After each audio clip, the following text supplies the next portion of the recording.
बिस्मिल्लाहिर्रहमानिर्रहीम। बेटा last lecture था हमारे पास जिसमें हमने पैटर्न को डिस्कस किया था और पैटर्न के साथ हमने चैप्टर नंबर 1 था लिमिट्स और फंक्शन वाला। तो फंक्शन को हमने बेसिकली डिफ़ाइन किया। फंक्शन में मैंने 3 आपको एमसीक्यूज़ बताए थे जिसमें मैंने कहा था कि फंक्शन का कॉन्सेप्ट किसने डेवलप किया, फंक्शन को सिंबॉलिकली एक्सप्रेस किसने किया, और उसके साथ मैंने आपका तो वॉल्यूम का फॉर्मूला देख लें। पहले पेज पे हमारी 2 चीज़ें मिसिंग थी, उसे हम डिस्कस करते हैं। डेफिनेशन में हमने कहा कि इनपुट और आउटपुट, हमने डिपेंडेंट और इंडिपेंडेंट वैल्यूज़ की बात की थी। जैसा कि मैंने आपको एग्जांपल में मेंशन किया था, हमारे पास फॉर्मूला था a is equal to x square, या हमारे पास फॉर्मूला था v is equal to 4/3 pi r cube. ये 2 फार्मूलाज थे। अब इसमें हमने कहा था, डेफिनेशन पढ़ाते वक्त मैंने आपको बताया कि ये इंडिपेंडेंट है और डिपेंडेंट है। यूनिक वैल्यू के अगेंस्ट यूनिक वैल्यू पुट की जाएगी। आप x को वैल्यूज़ दें, सपोज़ हम यहाँ पे x को वैल्यू करते हैं 1, तो 1 स्क्वायर, तो a हमारे पास क्या आ जाएगा 1। ठीक है, तो इट मीन्स हमारे पास अगर x की वैल्यू 1 दी है तो हमें a ने क्या आंसर दिया है 1। इसी तरह अगर आप x को आंसर 2 करते हैं, वैल्यू 2 करते हैं, तो हमारे पास एरिया का आंसर आ जाता है 4। तो 2 और 4 आप 3 पुट करते हैं तो 3 का स्क्वायर इज़ इक्वल टू हमारे पास आ जाएगा 9। तो आपकी जो इसमें सेकंड डेफिनेशन है, ये जो हम x को वैल्यूज़ दे रहे हैं, जो इनपुट वैल्यूज़ हैं, ये इनपुट वैल्यूज़ क्या कहलाती हैं? These are called domain. ये एक वर्ड ये हमने मैट्रिक में पढ़ा था, डोमेन और रेंज का। यहाँ हम इसे बहुत डिटेल से पढ़ेंगे इंशाल्लाह, लेकिन फ़िलहाल हम डेफिनेशन के अकॉर्डिंगली मैं आपको बेसिक बात बता रहा हूँ कि डोमेन क्या होता है, इनपुट वैल्यूज़। ठीक है, अभी इसकी बहुत डिटेल है, इसके क्वेश्चंस भी हैं, ठीक है, जो हमने साथ सॉल्व करने हैं। तो इनपुट वैल्यूज़ हमारे पास डोमेन है, और जो हमारे पास आउटपुट वैल्यूज़ हैं वो हमारे पास क्या कहलाती हैं? रेंज कहलाती हैं। ठीक है, तो ये 1, 4, 9 तो इंडिपेंडेंट है, यूनिक वैल्यूज़ हैं, 1 के अगेंस्ट 1, 2 के अगेंस्ट 4, 3 के अगेंस्ट 9। ठीक है, हमने पहली डेफिनेशन जो लास्ट लेक्चर में पढ़ी थी उसमें भी हमने यही बताया था कि यूनिक वैल्यू के अगेंस्ट यूनिक वैल्यू आनी चाहिए, तब वो जो रिलेशन है वो क्या बन जाएगा? हमारे पास फंक्शन बन जाएगा। अब डेफिनेशन रीड करें। हमारे पास कहता है जी डेफिनेशन, इसमें मेंशन है वो साथ डोमेन और रेंज अंडरलाइन किया हुआ उसने, आप भी ज़हन में रखिएगा। Function f form a set x, a set y is a rule और कॉरस्पॉन्डेंस। कन्फ्यूज़ नहीं होना, बात वही है। ठीक है, सेट x है और एक सेट y है, उसके दरमियान एक रूल है, एक रिलेशनशिप है। ठीक है, कॉरस्पॉन्डेंस है that assign each element x को एक वैल्यू देता है and to the respective element y, unique element है y का, यानी x के यूनिक अगेंस्ट वैल्यू एलिमेंट के अगेंस्ट y भी यूनिक एलिमेंट दे रहा है। यही बात हमने पिछले लेक्चर में की थी। डबल 2 मरतबा बताने का मकसद है कि डेफिनेशन बुक पे लिखी हुई है। ठीक है, आपने इसे इसी तरीके से प्रेजेंट करना और कंफ्यूज नहीं है ना, वर्ड्स चेंज हुए हैं, डोमेन और रेंज ऐड कर दिया। यहाँ उसने एडिशन क्या किया, कहता है जी x की जो वैल्यूज़ हैं उसे डोमेन कहते हैं और y की जो वैल्यूज़ हैं उन्हें हम रेंज कहते हैं। ठीक है, तो डोमेन और रेंज फंक्शन के अंदर जो इनपुट वैल्यूज़ हैं वो डोमेन, और जो आउटपुट वैल्यूज़ होती हैं वो हमारे पास क्या कहलाती हैं? रेंज कहलाती हैं।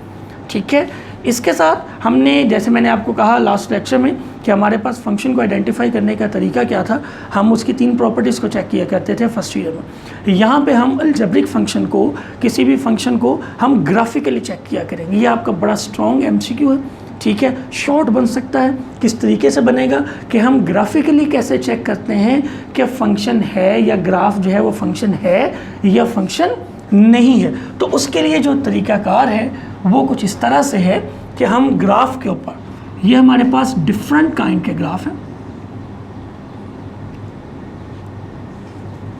ये भी एक करेक्ट फंक्शन है,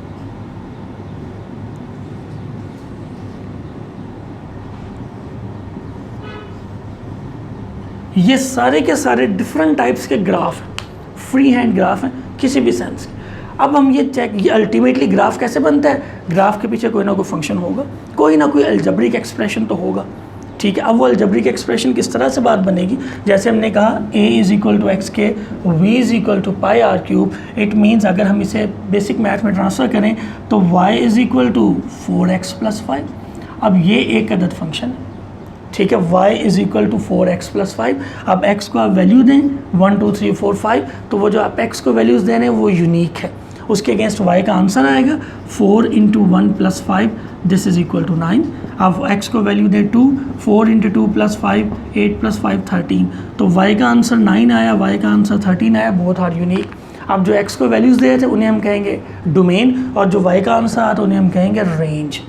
ठीक है, अब ये डोमेन और रेंज, x की वैल्यू 9 और y की वैल्यू, x की वैल्यू 1 के अगेंस्ट y 9 है, x की वैल्यू 2 के अगेंस्ट y 13 है। तो ये हमारे पास इन दोनों वैल्यूज़ की मदद से हम एक ग्राफ ड्रॉ कर सकते हैं। इस ग्राफ के साथ एक एडिशन छोटी सी बात याद रखें, हमने कोऑर्डिनेट एक्सिस पढ़ा, कार्टेशियन प्लेन पढ़ा, इस तरह की चीज़ हमने जूनियर क्लासेस में पढ़ कर आए। ठीक है, याद रखें यहाँ पे हम किसी भी जगह पे डॉट लगा दें, ये भी फर्स्ट ईयर में हमने बात पढ़ी थी, कहीं पे हम डॉट लगा दें तो याद रखें जो एक डॉट है ये एक ऑर्डर पेयर को बिलोंग करता है। ऑर्डर पेयर से मुराद उस डॉट के पीछे एक वैल्यू x की होगी और एक वैल्यू y की होगी। ठीक है, कोई भी डॉट जो होगा वो अपने पीछे एक ऑर्डर पेयर को बिलोंग करता है। ऑर्डर पेयर से मुराद एक वैल्यू x की और एक वैल्यू y की, से ये हमारे पास x1 और ये हमारे पास y1। तो इट मीन्स हमारे पास कोई से दो वैल्यूज़ आ गई, x1 और y1। जो इनपुट है वो डोमेन और जो आउटपुट है वो रेंज। तो ये जितने भी ग्राफ बने हैं वो अल्टीमेटली x और y की कोई ना कोई वैल्यू को ज्वाइन करने के बाद ही बने, सारे अलजेब्रिक ग्राफ। ठीक है, अब हमने देखना है कि इन ग्राफ में फंक्शन भी हैं कि नहीं है। ग्राफ तो क्लियर कट है, अलजेब्रिक भी हैं, अब ये फंक्शन है कि नहीं, उसके लिए हमारे पास जो चेक करने का तरीका है उसे हम बोलते हैं वर्टिकल लाइन टेस्ट। क्या बोलते हैं? Vertical line test. तो वर्टिकल लाइन टेस्ट होती है, आप उस ग्राफ के ऊपर किसी भी पॉइंट के ऊपर एक अदद वर्टिकल लाइन ड्रॉ कर दें। ठीक है, वो वर्टिकल लाइन अगर उस ग्राफ को एक से ज़्यादा पॉइंट पे कट करे, आई रिपीट, वो वर्टिकल लाइन उस ग्राफ को एक से ज़्यादा पॉइंट पे कट करे तो वो ग्राफ जो है वो फंक्शन नहीं होगा। क्लियर? और अगर किसी एक ही पॉइंट पे कट करती है तो ऐसा ग्राफ जो है वो क्या कहलाता है? फंक्शन कहलाता है। ये ग्राफिकल चेकिंग है। Define vertical line test, short question बन गया। ठीक है, तो वर्टिकल लाइन टेस्ट को डिफाइन करना, आपने उसके लिए 3-4 डायग्राम्स बनानी है और वर्टिकल लाइन टेस्ट बताना है कि वर्टिकल लाइन टेस्ट होता क्या है। ठीक है, तो हम वर्टिकल लाइन टेस्ट की मदद से चेक करते हैं कि whether algebraic graph is a function और नॉट। हाउ? तो हम उसे करके बता देंगे कि ये 3-4 एग्जांपल्स लेंगे और उसके ऊपर एक वर्टिकल लाइन ड्रॉ करके बता देंगे। अगर वो वर्टिकल लाइन किसी एक पॉइंट पे कट करे तो हम कहेंगे दैट इज़ अ फंक्शन, और अगर एक से ज़्यादा पॉइंट पे कट करे तो हम कहेंगे ये वाला ग्राफ जो है ये फंक्शन नहीं है। ये चीज़ आपके पेज नंबर 3 पे क्लियर है, इस बात को बड़े ध्यान से पॉइंट आउट कर लें। ये MCQ है, बड़ा इंपॉर्टेंट है। वर्टिकल लाइन टेस्ट के तौर पे ये शॉर्ट क्वेश्चन भी बन सकता है। ठीक है, तो हमारे जो इसमें अभी तक हमने डोमेन और रेंज के बाद देख लिया वर्टिकल लाइन टेस्ट। हम बच्चे इसके साथ कुछ यूँ कंटिन्यू करेंगे, साथ साथ हम क्वेश्चंस की एक्सरसाइज को फॉलो करेंगे 1 2 3 क्वेश्चंस की स्पीड के साथ, क्योंकि इसमें थ्योरी बहुत है। ठीक है, तो अगर हम सिर्फ थ्योरी करेंगे तो वो बहुत ज़्यादा ड्राई हो जाएगा और उस ड्राई के चक्कर में जो है ना वो हम क्वेश्चन की ग्रिप हमारी वीक हो जाएगी। तो हम साथ साथ क्वेश्चन कंटिन्यू करेंगे। ठीक है, कोशिश होगी जो आर्टिकल पढ़ना है उससे लिंक करें, लेकिन अगर क्वेश्चन की तरतीब होती है तो वो हम साथ साथ थ्योरी का सीक्वेंस टूटने नहीं देंगे इंशाल्लाह। तो आप देखें पेज नंबर 2 पर है एग्जाम्पल नंबर 1, और एग्जाम्पल नंबर 1 से लिंक करता है हमारे पास पेज नंबर 10 पर एक्सरसाइज 1.1 का क्वेश्चन नंबर 1 और 2। ठीक है, तो क्वेश्चन 1 और 2 देखिए। एग्जाम्पल नंबर 1 में हमारे पास सिंपल वैल्यू पुटिंग का मेथड है कि हम वैल्यू पुट करते हैं और वैल्यू पुट करके हम सॉल्व किस तरीके से करते हैं। ये मैं रेज करने लगा हूँ।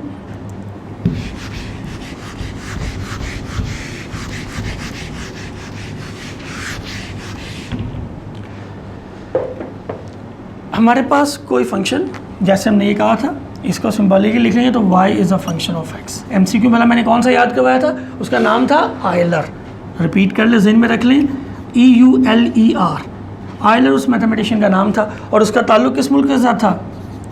स्विट्ज़रलैंड से ताल्लुक़ था। और जिसने कॉन्सेप्ट डेवलप किया था उसका क्या नाम था? लेबनीज़। और ताल्लुक़ किस मुल्क के साथ था? जर्मन के साथ, ठीक है। तो हमने अब इसे फर्दर हमारे पास है, फॉर एग्जाम्पल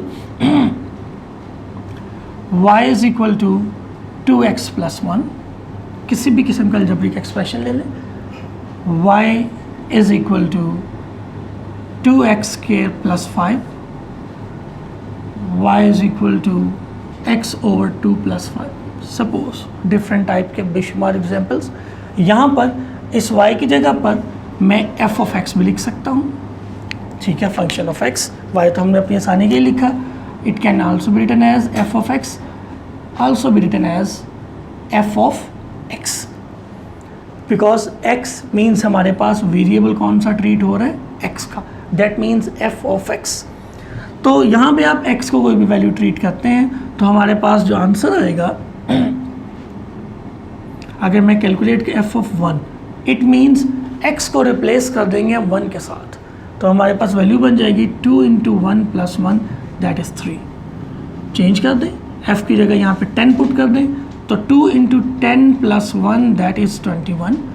x की जगह पे 1 रिप्लेस करें, 10 करें, 20, 100, 50 कुछ भी कर दें।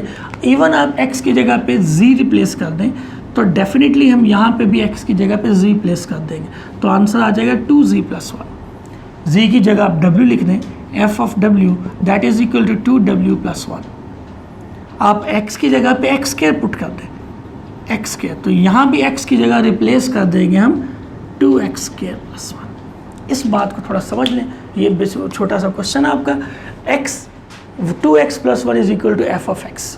अब x को वैल्यू प्लेस की मैंने 1, तो इधर भी 1, इधर 10 तो इधर भी 10, इधर z लिखा तो ये भी z, इधर w था तो ये भी w, और इधर मैंने x स्क्वायर प्लेस किया तो इधर भी x स्क्वायर प्लेस करेंगे, ठीक है। सेम ऑपरेशन इधर, कोई इशू नहीं, इधर x स्क्वायर है या x/2 है। अगर यहाँ पे f ऑफ x की जगह पे हमने f ऑफ 1 करना है तो ये 2 इंटू 1 स्क्वायर प्लस 5 आएगा, कैलकुलेशन करने के जो भी आंसर है हमारे पास। यहाँ पे अगर हम f ऑफ 10 लिखेंगे तो 2 इंटू 10 स्क्वायर प्लस 5 आ जाएगा। यहाँ पे हम f ऑफ z करेंगे तो 2 इंटू z स्क्वायर प्लस 5 आ जाएगा, ठीक है। हम f ऑफ w करेंगे तो that is 2 into w square plus 5 आ जाएगा। एंड फाइनली अगर मैंने यहाँ पे f ऑफ x स्क्वायर करना होगा तो 2, और देखें x को रिप्लेस हो रहा है, x था x स्क्वायर के साथ, तो हमने उसे x को रिप्लेस किया x स्क्वायर के साथ, तो यहाँ ऑलरेडी x स्क्वायर था, तो x स्क्वायर का स्क्वायर प्लस 5 आ जाएगा, ठीक है। तो ये कुछ सेम ये भी यही हमारे पास था, f of x is equal to 1 over 2 plus 5, अगर ये 10 over 2 plus 5 up to so on. ये आपकी एग्जाम्पल थी, आपने सॉल्व खुद करनी है। पेज नंबर 2 पे है एग्जाम्पल नंबर 1, उसमें भी इसी पैटर्न के साथ उसने वैल्यूज़ दी हैं, आपने इसकी एग्जाम्पल नंबर 1 सॉल्व कर लेना है। 2 और 3 अभी नहीं हम कर रहे हैं, 2, 3 और 4 ये जब हम डोमेन का नेक्स्ट लेक्चर में आर्टिकल स्टार्ट करेंगे तो डोमेन के आर्टिकल के साथ ये वाले एग्जाम्पल्स करेंगे, ठीक है। तो हम एग्जाम्पल 1 के बाद हमने अलजेब्रिक ग्राफिकल एक्सप्लेनेशन देख लिया, उसके बाद आप आए एक्सरसाइज पर, और एक्सरसाइज में हमारे पास क्वेश्चन है, क्वेश्चन नंबर 1, सेम केस देखें।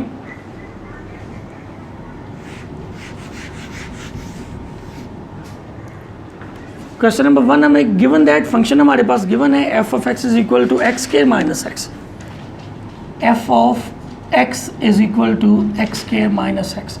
ये हमारे पास एक्सरसाइज नंबर 1.1 का क्वेश्चन नंबर 1 आ गया, ठीक है। तो क्वेश्चन नंबर 1 हमारे पास फंक्शन गिवन है that is x square minus x। अब x स्क्वायर माइनस x उसने 2-3 पार्ट्स डिमांड किए। पहले मैं कहता था फाइंड करें f ऑफ -2, जैसे मैंने यहाँ आपको f ऑफ 1 पुट करने के लिए कहा, f of 10, f of z, f of w, same case था। फिर वो कहता है जी फाइंड f ऑफ 0, तो x की जगह पे आप 0 पुट कर दें। तीसरे पार्ट में वो कहता है जी find f of x minus 1, ये मैं आपको करके दिखाता हूँ, ये हमें क्वेश्चन में गिवन है, find out f of x minus 1। Simple values तो क्लियर थी, 1 पुट करके देख लिया हमने, 2 कर लिया, 10 कर लिया, z कर लिया, w कर लिया। अब वो कहता है जी f ऑफ x माइनस 1, तो बात ज़हन में रखनी है, x ने रिप्लेस होना है x माइनस 1 के साथ। जब x रिप्लेस होगा x माइनस 1 के साथ, दैट इज़ x माइनस 1 का square minus of x minus 1, x minus 1 का square minus of x minus 1।